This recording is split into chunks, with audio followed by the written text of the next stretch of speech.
Week 8 was a pretty good week, with me losing the third highest amount of weight loss since I started on Mounjaro, even though I did have a few setbacks. I'm Jocelyn, and I have type 2 diabetes, 46, and taking Mounjaro for better health at 5 milligram dosage. In this video, I'm going to talk about the challenges I had this week and how it affected my progress, but luckily didn't derail it. There is one particular goal I had in mind that I was hoping to achieve that I didn't make, but that's going to be okay. I normally would talk about side effects, but guess what? I have none. They're all gone. This is great. And I'm going to share with you my results of being on Mounjaro for 8 weeks. I'm going to share with you how much weight I lost, my blood sugar numbers, and changes in my body measurement. Next, I will talk about just exercising and what I'm eating. First, let's talk about my challenges. I had 4 challenges this week. The first was I had to finish a training class that was absolutely exhausting. It takes a lot out of me to do that. Imagine talking for hours on end to a group of people online, adults, and they're not paying you any attention. Yeah. In addition, I had 5 days where I had to teach in person and online lessons to kids. I do music lessons and tutoring and biology. The third and the biggest and worst challenges was the return of ants. Now, I've had an issue with ants probably since I've moved in. The pest control, I've had different pest controls come out. We've done all sorts of stuff, and they're just like, this is just a problem that you're just going to have, and you just have to try to prevent and treat as fast as you can. And it occurs about every spring and every fall. Luckily, the pest control guy was coming the day after I noticed them, but I have to make a lot of modifications to avoid it.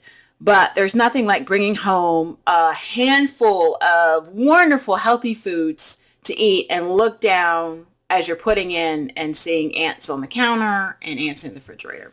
So I had to limit my use of the kitchen until I can get them gone. And so I ended up eating out once and ended up eating more quick meals.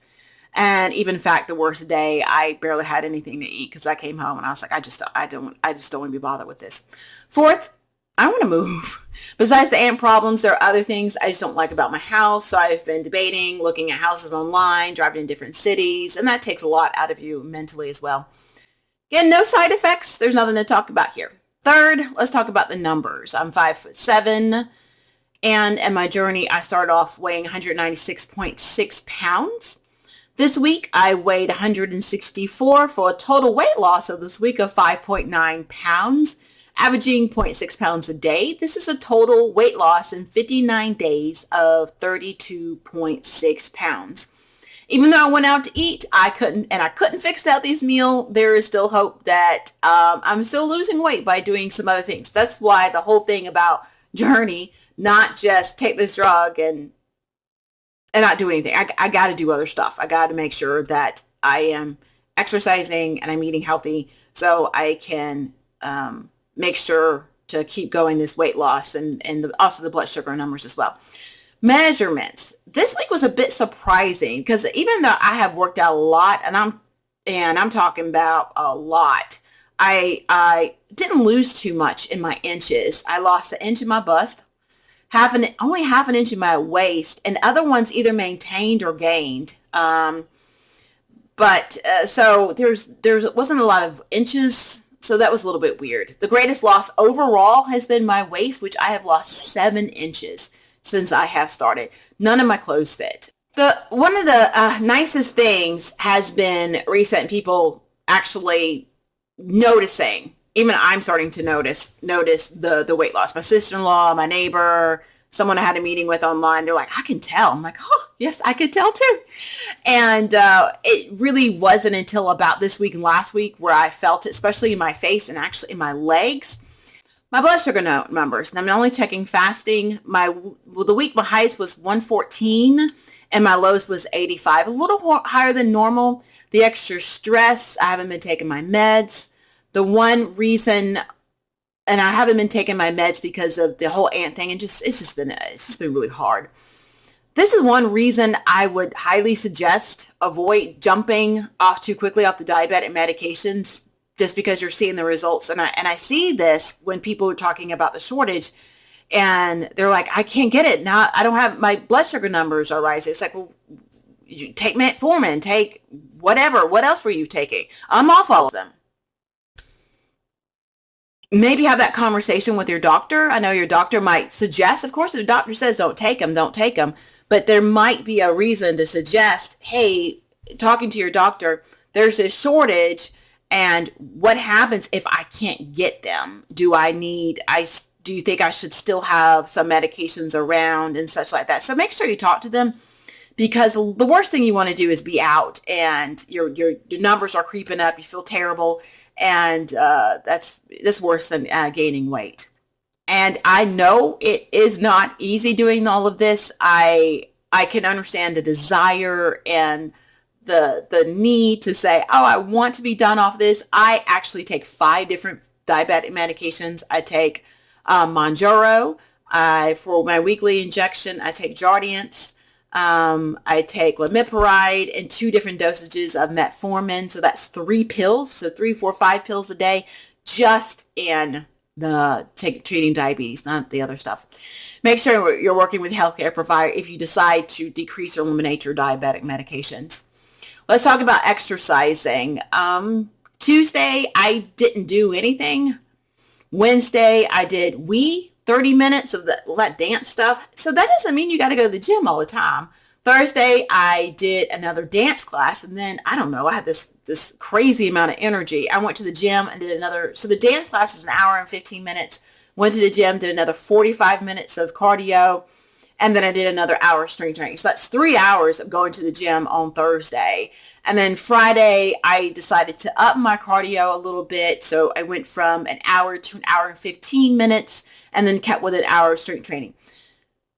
Therefore, if another things that I see people talking about is they're like, I'm walking, I'm doing this. I'm like, what you're doing now is what your body is used to. If you don't start upping it up, then this is what your body's used to.